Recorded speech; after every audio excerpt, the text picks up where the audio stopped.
I hope everybody had a wonderful night's rest last night and that you had a great breakfast this morning in order to give you the nourishment that you're going to need to endure my extended 3-hour presentation that begins now.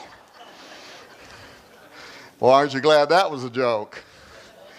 Whatever Kenneth was saying a moment ago, you know, when your brain matter starts moving into your gluteus maximus and the only thing you can think of is I have got to stand up, that's when your brain starts shutting down and you can't hear the speaker anymore. When I was a pastor, I learned that it is way better to finish speaking and always having an audience thinking, wow, that could have went a little bit longer, than to always having an audience thinking, wow, that could have ended a little bit sooner. Isn't that right? Well, in any case, words. We've been hearing such wonderful words, haven't we? Over the last day and a half, powerful words of instruction, of encouragement. And I'm saying this because words in and of themselves are powerful. Did you ever think about that? Words are powerful. Words can build up, they can encourage, they can educate, they can inspire, they can heal. But we also know that words can tear down, they can destroy, they can diminish, they can discourage. How many of you have ever experienced that in your lifetime? They can suck the life right out of you. They can end marriages. They can ruin governments when at the executive level, words begin to pit us against God himself, which is happening right now. Words are very powerful. And so whether it was Demosthenes speaking before the Roman Senate in 330 BC in delivering what is considered today to be the greatest oration in the history of mankind, the Dacarona on the crown, or whether it was me standing up here before you last night pretending that I actually had something to say, words can be powerful. And the amazing thing about words is that they also are not, the power of them is not measured by the number of syllables that it takes to phrase them. Do you know what I mean by that? How many times in history has history witnessed men and women who, because of their academic instruction, should have been masters of their wordcraft and capable, and yet they failed to inspire in their generation? And yet at other times we saw common people, sometimes so common they could hardly put together enough words to form a sensible sentence, and yet because of their passion and the ministry, what we would say is because of their anointing, they changed generations. They changed nations. So the power of words is also not contained in the number of syllables that it takes to phrase them. And I have a comment for Kenneth. Is Kenneth still in the room? I wanted to tell him something. I told him yesterday when I first met him, and you'll understand this comment in a moment based on something him and I were talking about up here before the conference actually officially began. I told him that I was going to tell him something about the phenomenon that is going on the top of my head at this very moment to illustrate the power of words. I could describe it, Kenneth, in 3 ways. Number one, that I seem to progressively possess no follicle appendages upon the cutaneous apex of my cranial structure, posterior to the Landoil suture and anterior to the surgical suture, upon which said follicle appendages habitually germinate. Or I could say, number 2, that I seem to be becoming progressively glapous. Or I could say, number 3, that I'm going bald and every 10-year-old in the building would know what I'm talking about. Now I'm saying that because Ken up here, almost crossed the sacred line. Ken up here yesterday was showing me the glory on the top of his head. Then comparing it to mine and complaining that Sam, the cameraman, would have to do special things with the lighting to keep from lighting up a little too much on the top of this thing and making you think you're having a close encounter of the third kind. Words are powerful. In addition to that, symbols are powerful. Did you know that? Especially to the occultists, symbols are very powerful. And that's what I want to talk to you about today. I want to talk to you about words and symbols. I want to talk to you about dates and all kinds of mysterious things like that. I want to qualify some of this in a moment. This is something for which I've been interviewed by U.S. congressmen, including Congressman Bob Ney, by U.S. senators, including U.S. Senator Rod Grams, by the History Channel, by dozens of radio and television shows, and even by members of the 33rd Degree Free Council themselves, and they have not refuted one time what I want to talk to you about today. I brought this little watch up here to try to help me. It never does seem to help me, but it seems at this moment I have about 45 minutes left. How in the world have I been talking for 15 minutes? Somebody ripped me off already. Kind of like that Baptist guy that bought that Pentecostal dog in yesterday's joke. But anyway, before I get to that, you've seen these all over the nation. Noah Hutchings was pointing this out yesterday. Tonight at 6 p.m. Pacific time, so evidently that's about 9 p.m. your time, the rapture is going to happen, followed by the greatest earthquake in the history of man and the beginning of the Great Tribulation period. So says Mr. Camping, the multimillionaire owner of Family Radio. Have you seen these all over the place? Well, we're going to find out tonight if he's a prophet of God or if he isn't. He wasn't last time around in 1994 when he made the same predictions, but he guarantees us he's got it right this time. In fact, he's got it so right that the Bible guarantees it. Pastor Hoggard, I have never been able to get the Bible to guarantee any prediction I ever made, so what's the deal, man? How do I up my grade with God? I want a guarantee. If I could get a guarantee, I'd start making a whole bunch of predictions right now. I'd predict that I'm going to get wealthy because you're all going to feel sorry for me and give me a bunch of money. How many of you think it's going to happen?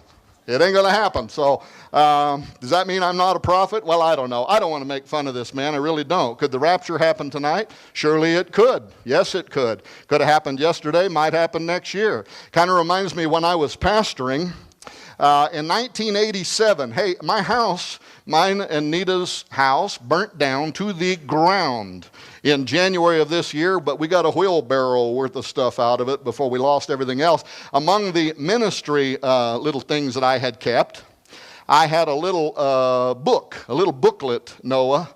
And let's see if you can remember this. It was in 1987. This booklet was called 88 Reasons Why the Rapture Will Occur in 1988. How many of you remember that?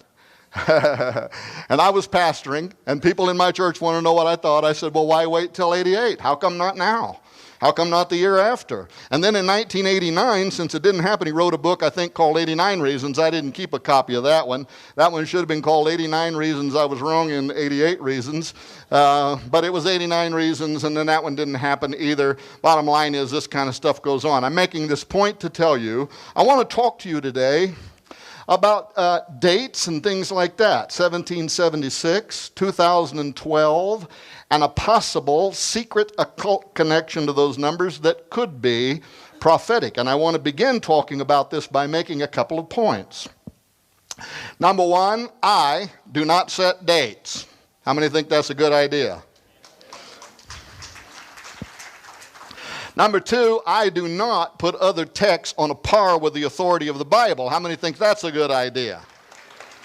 I'm very much a Hoggard-type disciple. Well, I'm a Jesus disciple, but I'm a Hoggard-type preacher. I still preach from a King James version of the Bible. The one that I had preached from for 30-some years burned up with my house, but Bob Ulrich of Prophecy in the News gave me this big Bible here. It's big enough to choke a mule, so it made me happy. So now I'm preaching from that one. And I am a literalist. I believe that the Word of God is inspired. And I believe that it is immutable. And I believe that there is no other book on the face of the earth that can be compared with the authority of this text. And I believe that it is quick and powerful and sharper than any two-edged sword and can pierce to the dividing asunder of soul and spirit. And if I don't get quiet, then I'm going to turn into Hoggard and start preaching. So I'm not going to do that. That's his job. This is my job, to stand up here and talk about dates and try to get myself in trouble. All right. So I don't put other texts, because you're going to hear me referring to some ancient texts that are not in the Bible. I'm referring to them because I believe that there is an occultic force. I do believe there are occultic forces in the world against which we conduct spiritual warfare. And we are in a battle for the mind of a generation. I said that last night. Part of that battle is being waged right now in a New Age movement that is centered around the year 2012. 2012. And even many of our own pastors and Christians are being caught up in the excitement about this year 2012 and are trying to interpret biblical prophecy based on what they're reading out of the Mayan text and things like that. That's what I want to talk about today. I also believe that these forces can be powerful. Do you believe that we war against occultic forces? And do you believe that they also sometimes can be powerful? They can be persuasive.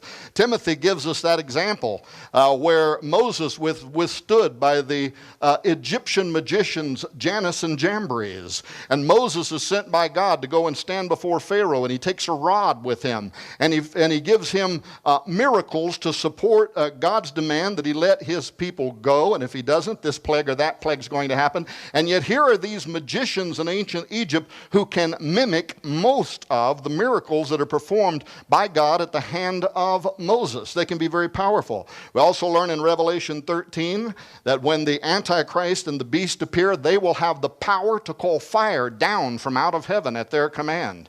Occultic forces are in the world. They can be very powerful. And here is the mystery. They also seem to know something about times and dispensations. And that is quite a mystery.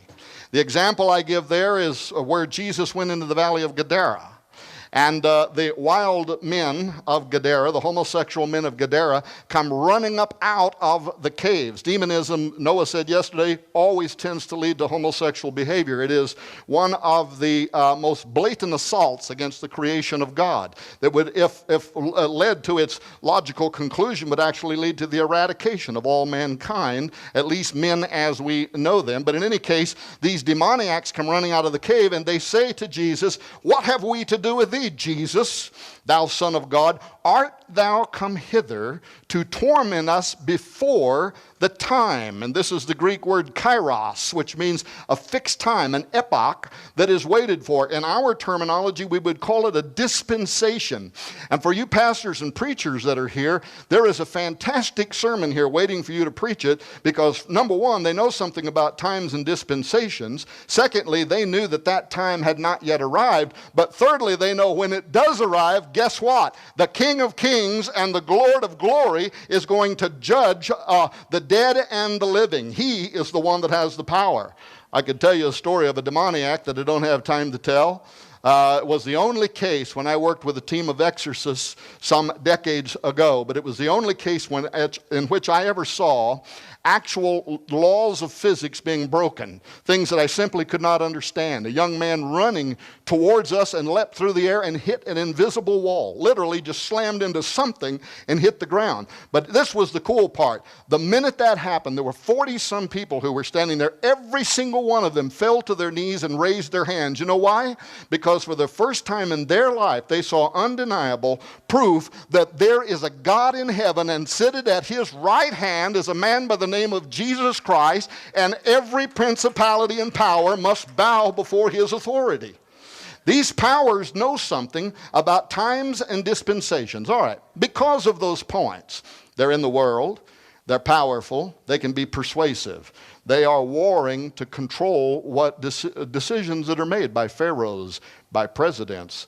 Egypt's Pharaoh is our president. They are warring for their mind. They want to control them. They want to take them somewhere. They want to take them, obviously, in a direction opposite of what God would have, either that executive level or even the people of that nation follow. And slowly, the process of gradualism, the drip, drip, drip, where over a slow period of time, we are taking away from preaching the Bible, Pastor Hoggard, that fantastic point you made last night. When you change the DNA, you change the body. And the body in this nation has been changed. The church is dying. We are no longer reaching 25-year-olds and younger have had their worldviews more shaped by Star Wars movies and George Lucas and Hollywood than they have by the church.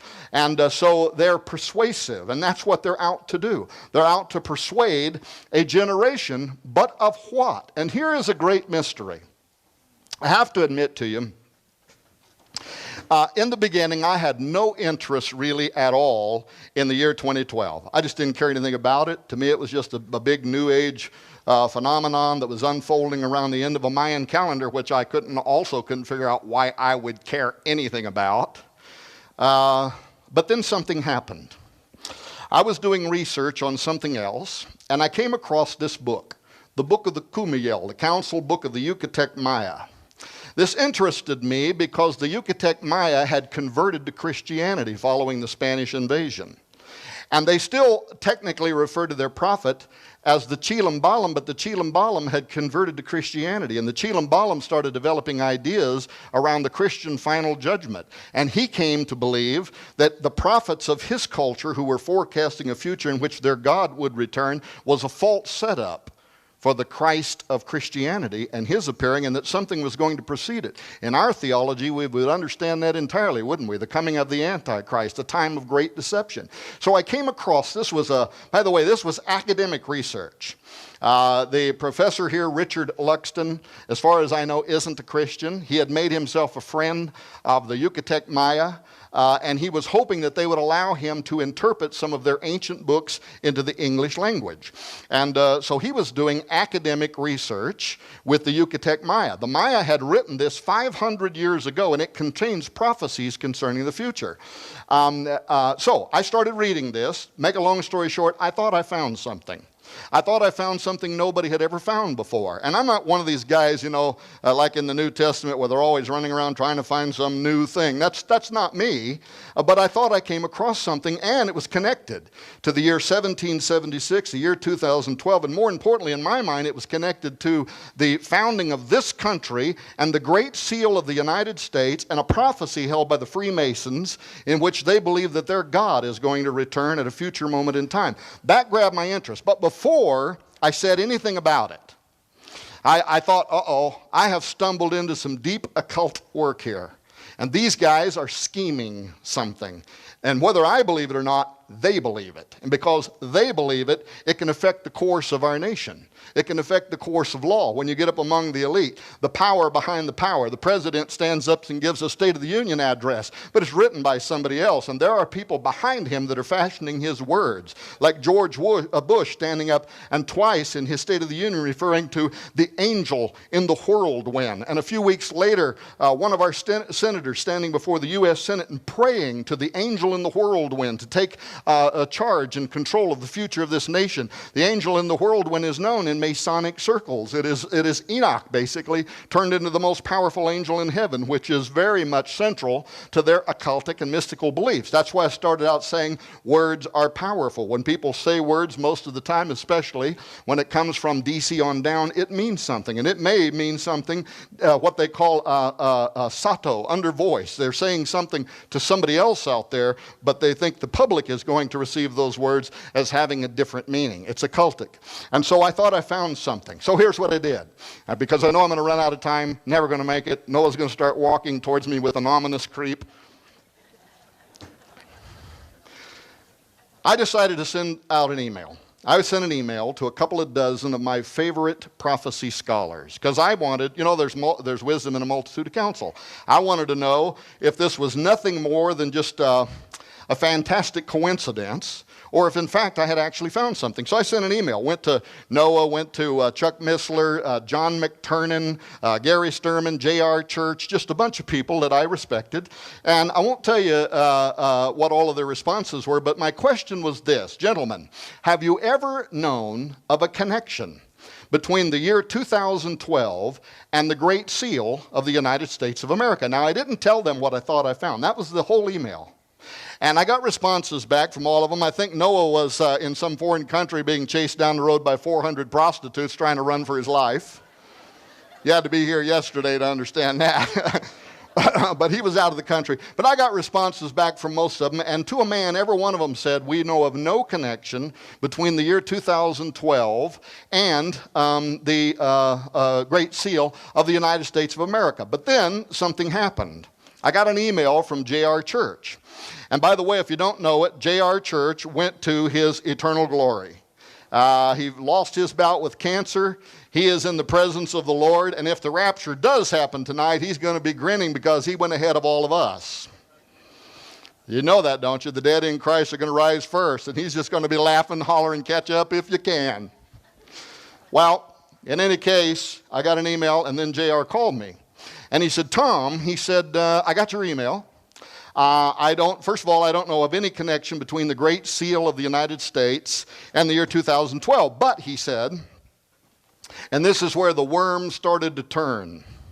He said, did you know that in the ancient Zohar, the 700-year-old Zohar, which is one of the most important books of Jewish mysticism, Kabbalah, magic, he said, did you know that besides, their commentary on the Pentateuch, the first 5 books of the Bible, that in a section called Viera section, which includes a subsection called Signs Heralding Mashiach, that is, the coming of the Messiah. He said, did you know that these ancient Jewish scholars 700 years ago predicted that their Messiah would arrive in the year 2012? 700 years ago. I said, I had absolutely no idea. I did not know that. I'd never read that, never heard that anywhere. He said, do you have a copy of the Zohar? I did. I had an electronic version. He said, open it on your computer. He opened it on his computer. We both sat there on the phone. He took me, read me through, and the reason I had read past this is because obviously it's in the Jewish calendar. It's in the year 73, what is also called 5773. But in our Gregorian calendar, that begins in the new moon in the year 2012 and ends a year later in 2013.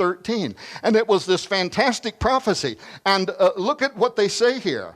In 2012-2013, the kings of the world will assemble in the great city of Rome. This is important. And the Holy One will shower on them fire and hail and meteoric stones until they are all destroyed. That prophecy goes on to then say that from that point forward, the Messiah will begin to make himself known to the nations of the world. Why might this be important? Because the Orthodox Jews rejected Jesus Christ as their Messiah, and in our theology, they are prophesying the coming of the Antichrist in the year 2012. And whenever he comes, they are going to accept a false Christ. Do you understand that? Why this was important to me was because as J.R. was reading me through the Viera section of the Zohar, what was ringing in the back of my mind was an even older prophecy, an 800-year-old prophecy that was also made by what I consider to be an occultic figure, a Catholic mystic. A man by the name of Malachi O'More Gare, also known more commonly to the Catholics as Father Malachi.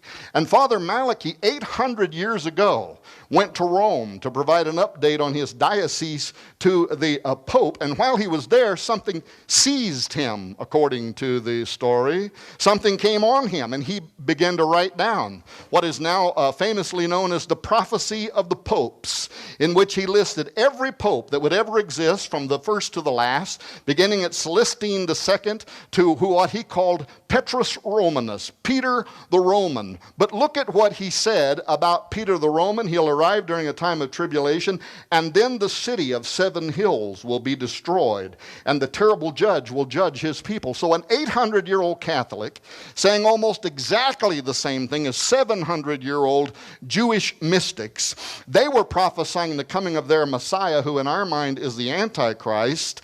This guy is prophesying the last pope, the 112th pope. Well, guess what? Benedict XVI is the 111th pope. The very next pope, according to this prophecy, is Petrus Romanus. And last week, people were arrested who were plotting to assassinate the pope. At any moment, you could have the fulfillment of these pagan prophecies.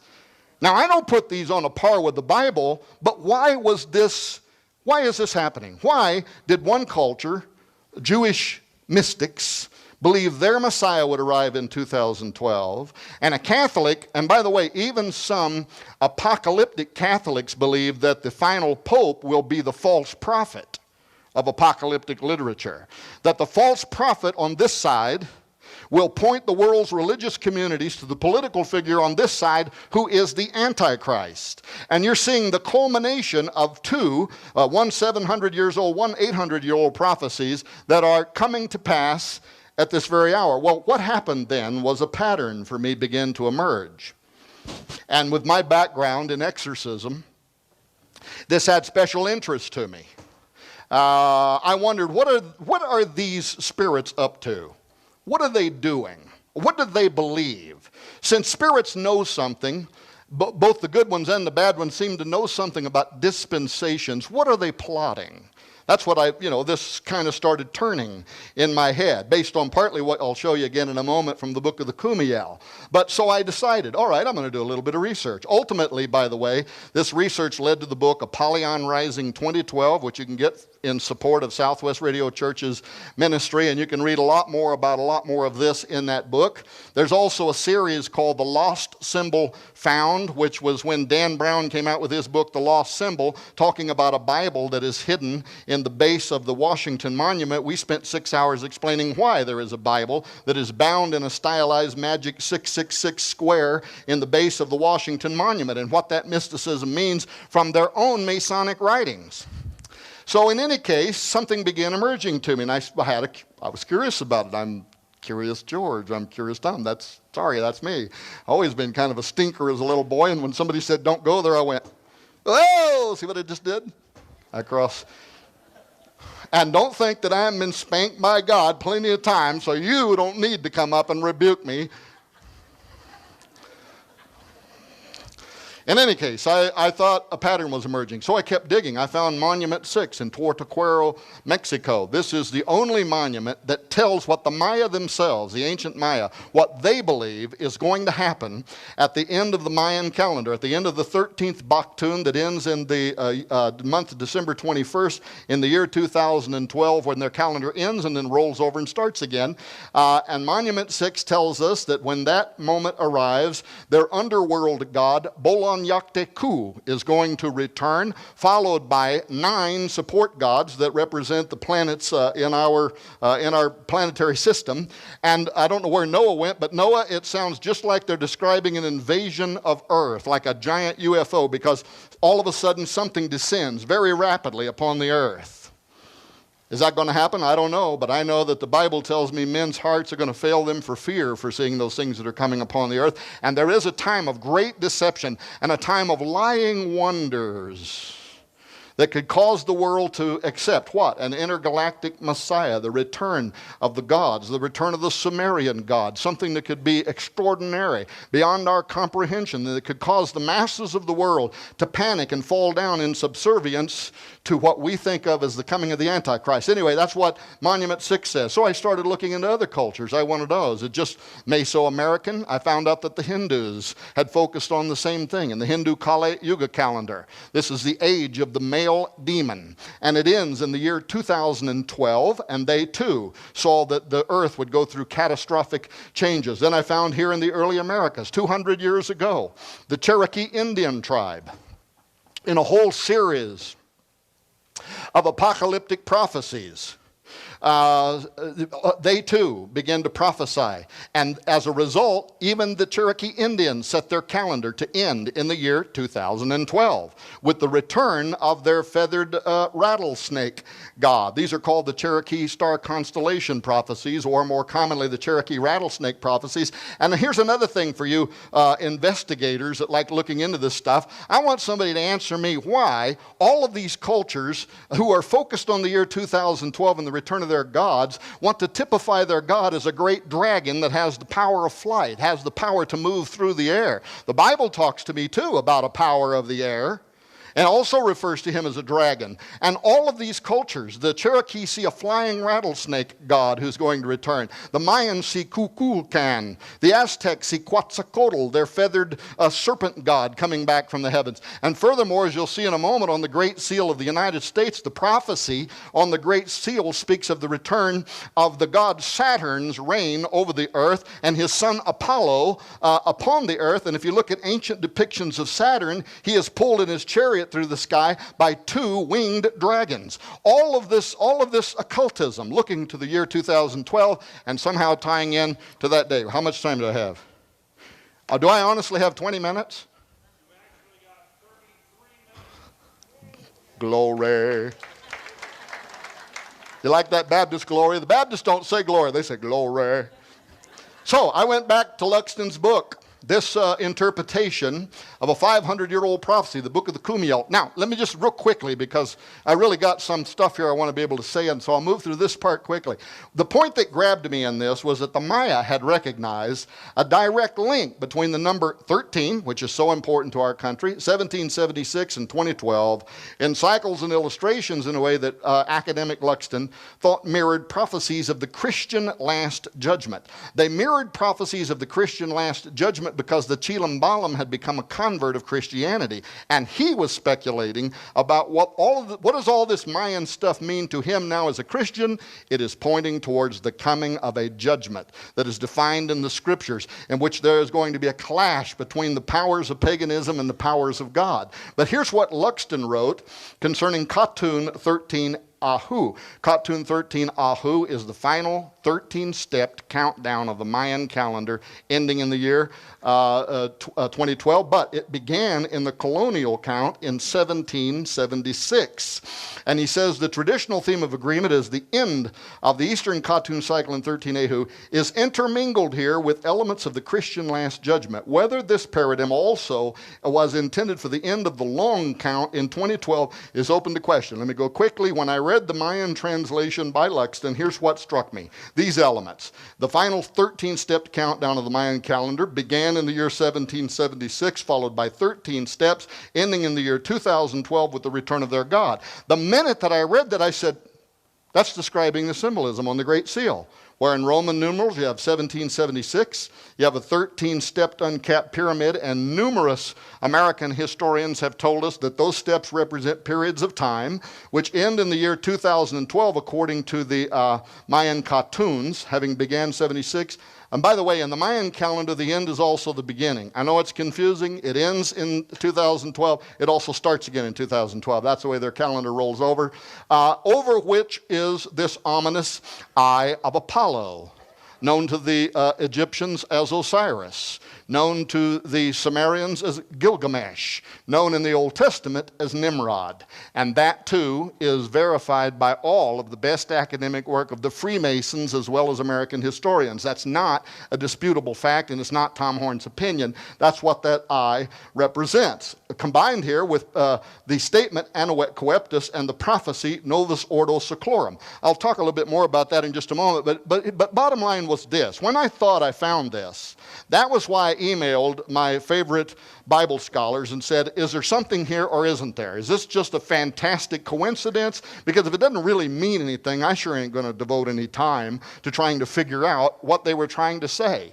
So my first question was, were the framers of our government, and in particular those esoteric-minded gentlemen who were important to the design and layout of Washington, D.C., and iconic things such as the Great Seal of the United States. Now, don't get me wrong, there were Christians in the founding of our country, and especially at the common level, as a result of the Pilgrim movement, this was a Christian nation. This was a nation filled with Christians.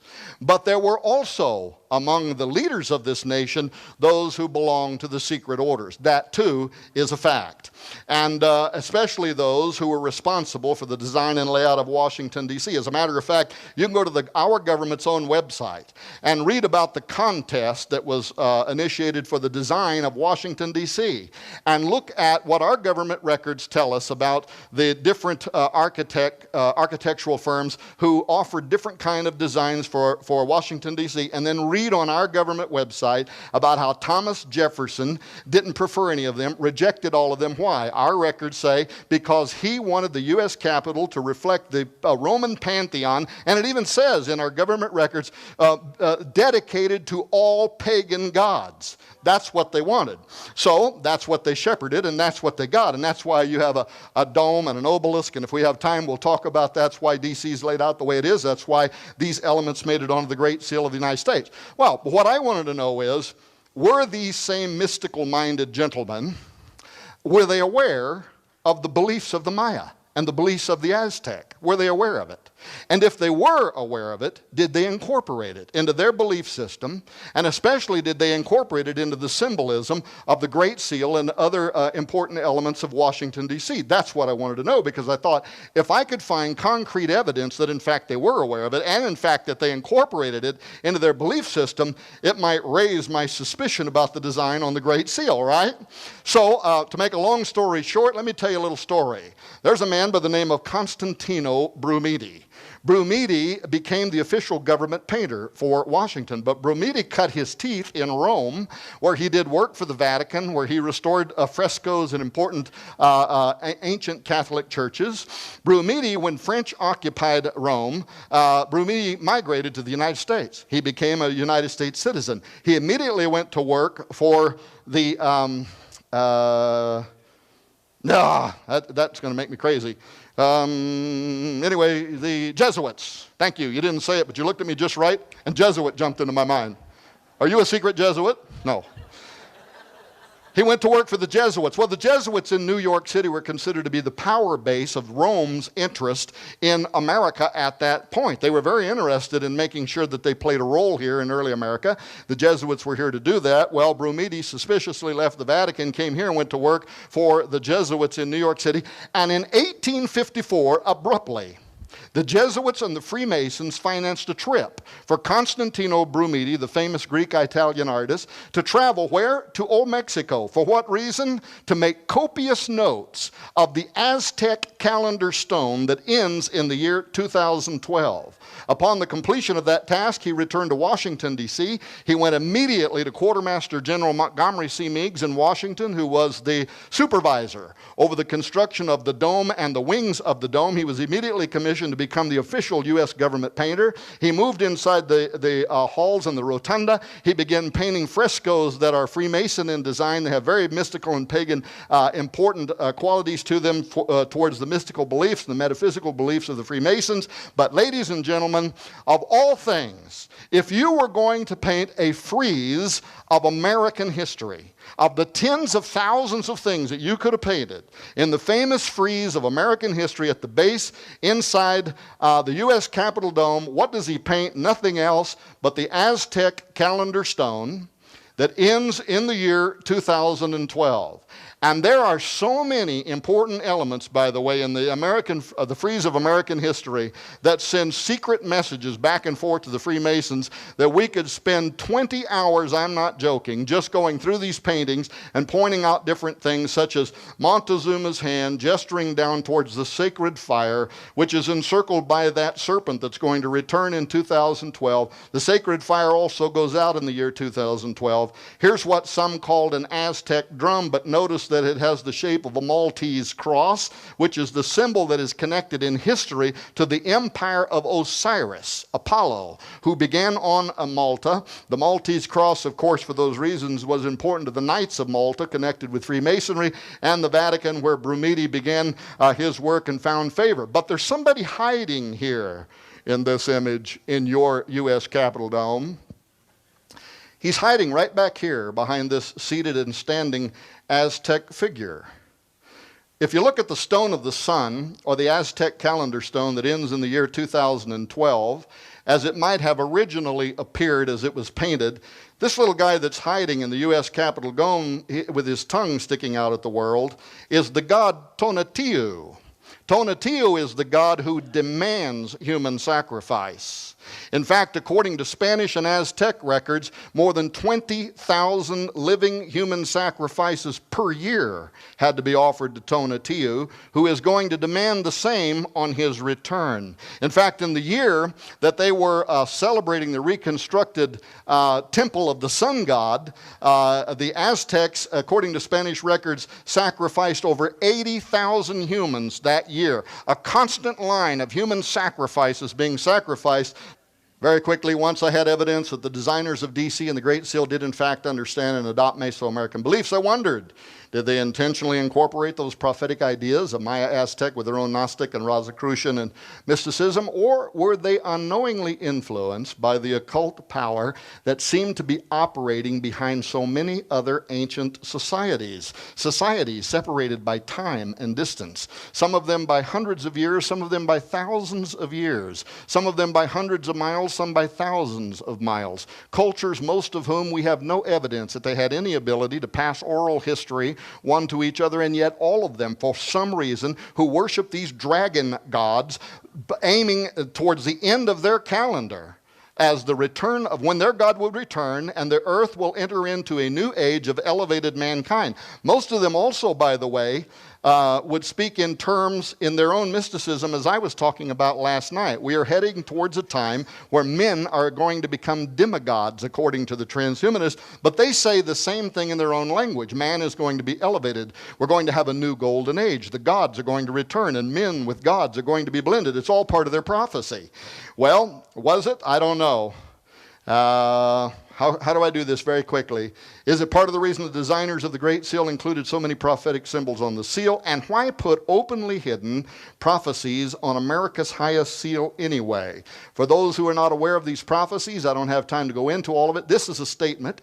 Anoet Coeptus, this was taken from Virgil's Aeneid, in which Ascanius, the son of Annius, from conquered Troy, prayed to Apollo's father, Jupiter, or Saturn, Zeus. Charles Thompson, the designer of the Great Seal's final version, condensed line 625 of Book 9 of Virgil's Aeneid, which reads, Jupiter omnipotus adacibus anoet coeptus, or all-powerful Jupiter, favors the daring undertaking. He concised that to Anoet Coeptus. He approves our undertaking. I asked the question in the book Apollyon Rising 2012, was Thompson instructed to do that, to conceal the true identity of the he of the Great Seal, the mythical father god Jupiter, who gives Apollo life?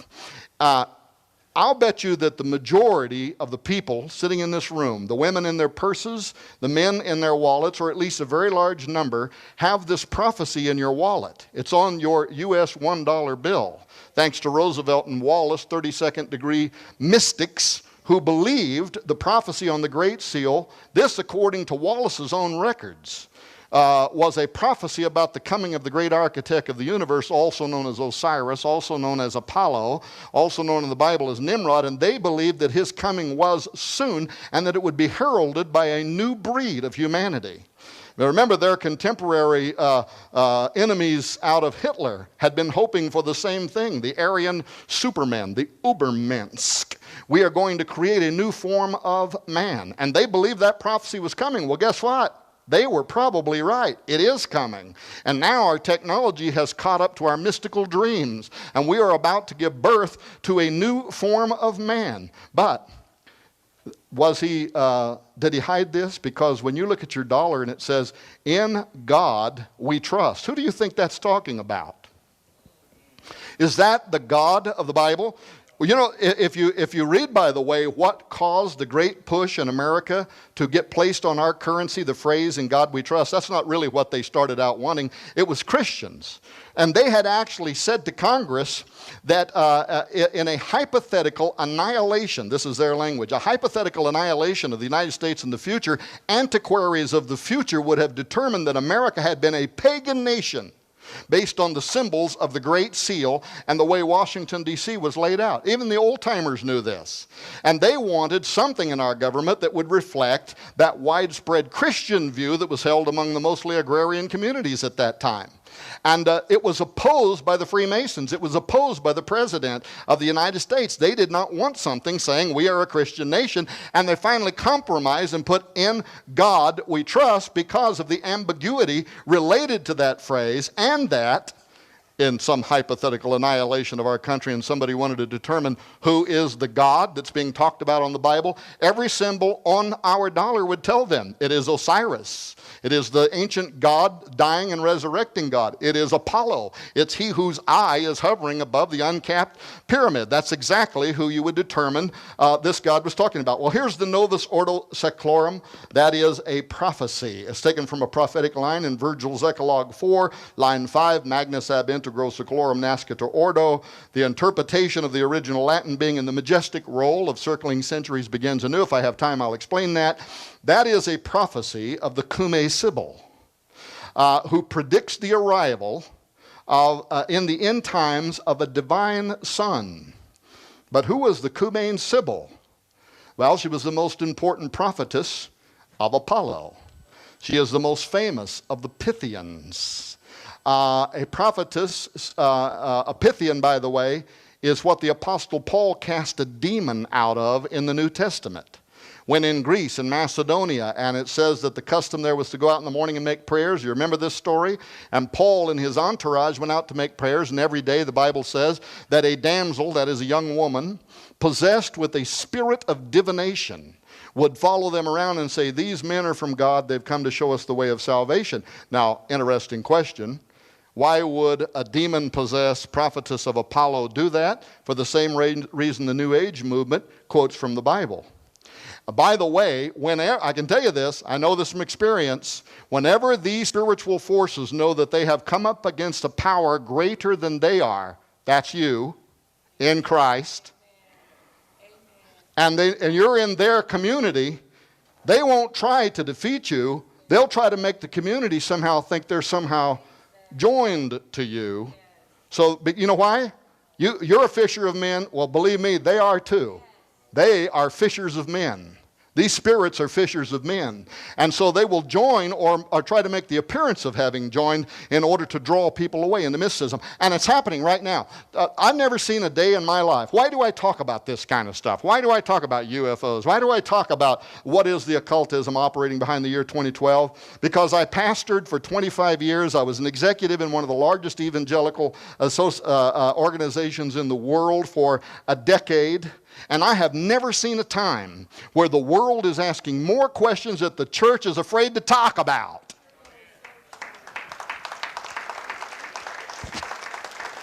For every Southwest radio church that will tell you the demonism or the angelology or whatever that might be operating behind UFOs, there is a million other churches who wouldn't touch the subject with a 10-foot pole. And the young people in their churches that are asking those questions are then going out and they're asking people that are part of the New Age movement. They want answers. And if you won't answer their questions, they're going to find an answer to their question. That's why this woman was following the Apostle Paul around in the hope that after they leave the community, they could pretend they too were some part of this great power and they could somehow build up and reinforce their position. And the Apostle Paul got sick of it and done what any good Baptist preacher would do. He cast the demon out of her in the name of Jesus Christ. And guess what? Came out the same hour. And yet for some mysterious reason, the Cumae Sibyl is in the Sistine Chapel at the Roman city, the Vatican City, and she is holding a position here of honor among the Old Testament prophets. Michelangelo, who made the famous paintings there in the Sistine Chapel, he left a secret behind that I've never heard anybody ever talk about. I'm going to show it to you right now so you can follow up on it on your own. But Hogarty left us something here very important. Count the digits on the left hand of the Cumae Sibyl. Now her thumb is inside the book just like it is on this finger. And then you count her digits, 1, 2, 3, 4, and the fifth one is bent under or cut off, which could have even more significant occultic meaning. She's a 6-digited prophetess. Wonder why Michelangelo did that, because that dates back to the Watchers. That dates back to the offspring of those rebel angels that rebelled against God. But it also directly connects to Apollo, who is known as Nimrod, and the fact that he probably was an offspring of the Watchers. If we get time, we won't have time probably, but if we get time, I'll show you in the Old Testament book of Genesis where it says, and Nimrod began to be. And the Hebrew word there is Gibborim. Nimrod began to become a Gibborim. an offspring of the watchers. Well, anyway, there she is. And yet, this woman who is held in a sacred place of honor there at the Vatican City, what is it that her prophecy that's contained on the Great Seal of the United States of America, what does it say? Well, the divine Son who comes of the Sibyl's prophecy is to be spawned of a new breed of men sent down from heaven, what we talked about last night, as he receives the life of God, since he's heroes with gods commingling. This is taken directly from Greek mythology, where there was a marriage of the gods and mankind giving birth to the demigods. This is Watcher technology. This is what we're going to do in our technology. Now, let me give it to you quickly. Here's the prophecy that's encoded on the Great Seal. Am I talking too fast? The Great Seal. Now, this is the prophecy that's on the Great Seal. Now, the last stage, by Cume Sibyl sung, has come and gone, and the majestic roll of circling centuries begins anew. That's where we take the phrase, a new order of the ages, the Novus Ordo Seclorum. Okay, what's going to happen when this new world order is born? Justice is going to return old Saturn's reign. Bible scholars will tell you this is talking about Satan. Saturn is the equivalent of Satan in biblical theology. Is going to return old Satan's reign with a new breed of men sent down from heaven. Only do thou at the boy's birth, in whom the iron shall cease, the golden race will arise. Befriend him, chaste Lucina, 'tis thine own Apollo reigns. So now we know who is prophesied on the Great Seal of the United States to return. This is from which the prophecy is taken. He shall receive the life of gods, and see heroes with gods commingling, and himself be seen of them. And with his father's worth, that is Saturn's worth, he will reign over the world. Assume thy greatness, for the time draws nigh, dear child of God, great progeny of Job, that is Jupiter or Zeus. See how it totters, the world's orbed might, earth and wide ocean, and the vault profound, all enraptured of the coming time. All right, very quickly, there are a few elements here you need to understand. The Greeks believed in 4 ages, right? You remember this from school? There was the golden age. This was the age when the gods reigned upon the earth. After the gods departed, we entered into the silver age. This was the age of the demigods. This was when only those who had been born of the gods, what you would think of as the Nephilim, the Gibborim, the offspring of the watchers, this is when they were upon the earth, the silver age. Then the flood came, wiped out most of those bloodlines of the gods, the Greeks believed. And then we entered into the bronze age. This is the age where there's still some elements of the bloodline of the gods on the earth, but not very much. And in Christian theology, we look at this and we say, well, you know, the flood wiped out the giants, and yet, lo and behold, how did this happen? After the flood, somehow, they're back. How did they come back? I believe there was a high level of technology that was used that's also going to be used in our age, but that's my theory. There's other kind of theories around this. J.R. Church talked about the bloodline of the Antichrist and the tribe of Dan. Other people try to figure out, but bottom line is they came back. Somehow the giants were on the earth again, but not in the great numbers that they had been before. This is the Bronze Age, when there's very little of the divinity of the gods from the Greeks' point of view left in humanity, and then finally we enter into the Iron Age. That's the age that we are in now, where there is so little divinity left inside humanity. What do we got to do? We got to create a new breed of humanity. Exactly what the transhumanists are saying now, the mystics of old were saying the same thing. The day will come when we will need to rejuvenate, recalibrate, alter, re-engineer humanity so that once again we can be an offspring of the immortals. But why should Christians care about a Sibyl's prophecy on the Great Seal heralding the return of Apollo? Because the Bible identifies the god Apollo as the same spirit, verified by the same name, that will inhabit the political leader of the end times new world order. 2 Thessalonians, let no man deceive you by any means, for that day shall not come except there come a falling away first, and that man of sin be revealed, the son of perdition. This is the Greek word Apollyon, which is the Greeks' way of saying what we call Apollo. Apollia, Apollyon, Apollo. Revelation 17:8 ties the coming of the Antichrist with the return of Apollo. The beast that thou sawest was, and is not, and shall ascend out of the bottomless pit and go into perdition, Apollia, Apollo.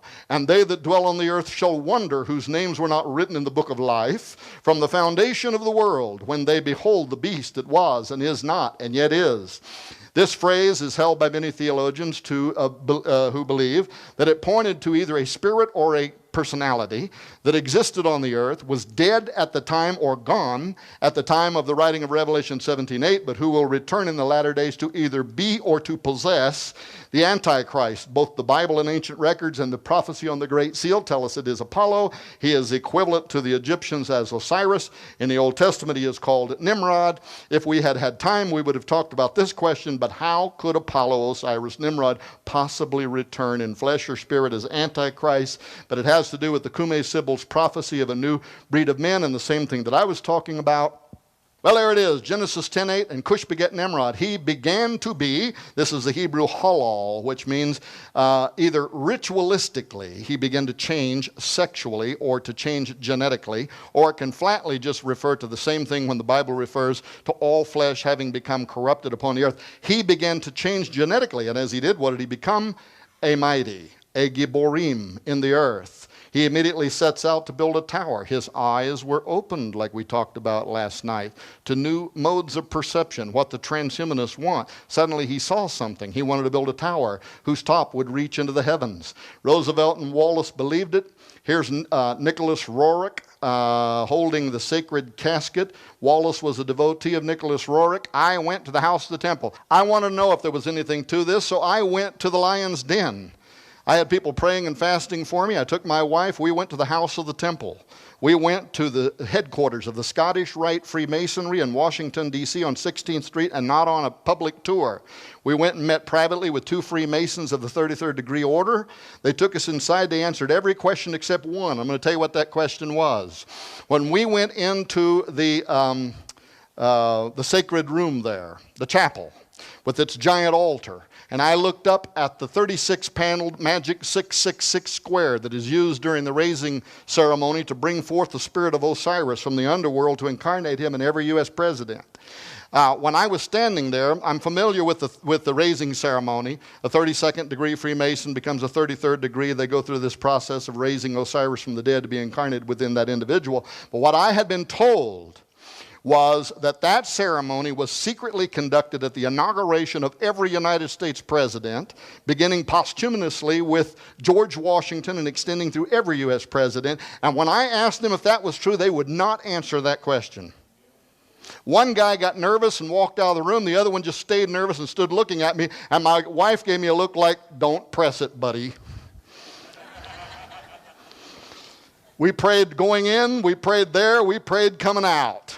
Because I sure didn't want to bring anything with me, if you know what I mean. But I was a man on a mission. I since have talked to U.S. congressmen, senators. I stood in front of the Washington Monument with a large crowd and the History Channel filming me there. And we had representatives there from the 33rd Degree Free Council. And I asked them. They would not answer that question. And in not answering it, they did answer it. That the raising of Osiris ceremony is conducted. Why would that be happening? Do I believe that the Antichrist, Apollo, Osiris, Nimrod, is going to return in 2012? 2012 might not be anything more than the next Y2K. I don't know if it's going to mean anything. The point is, I think there are some occultists who do believe it, and they have a plan. I believe the greatest conspiracy of all time is sitting out in Washington, D.C. It's also here at the Vatican.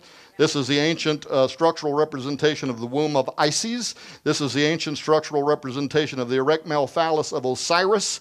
Your capital city is laid out as a magical construct based on ancient Egyptian beliefs for the exact purpose of raising Osiris from the dead so that he could be incarnated within every U.S. president. That's the way the city's laid out. It's also laid out that way at the Vatican. Did you know, Noah, that when Pope Sixtus went and they got this obelisk, they took it from the ancient city of Heliopolis, what is called in the Bible the city of On. It was dedicated to Osiris, Isis, and the sun god Ra. And when Sixtus the Pope brought it there, he tried to conduct an exorcism on it to cast the spirit of Osiris out of it before planting it in the center of the Vatican City. All right, there's a reason why the Washington Monument has a magic square in its base where a Bible is bound. There's a reason there's a magic 666 square above that altar in in the house of the temple where I was at. There's a reason there are 72 pentagrams. In their Gnosticism, they believe 72 demons control the nations of the earth, and they have bound them at the base of the apotheosis of Washington. This is the underbelly of the U.S. Capitol dome. It's called the apotheosis of George Washington, which means to become a god. What god did he become? Well, look at the heaven that he's rising into. There's not one Christian symbol. There's no Jesus. There's no cross. There is no Michael the Archangel. Every part of the underbelly of the U.S. Capitol dome is filled with pagan gods. Here's the god Vulcan, whom Manly P. Hall tells us fills the Freemasons' hands with the seething energies of Lucifer.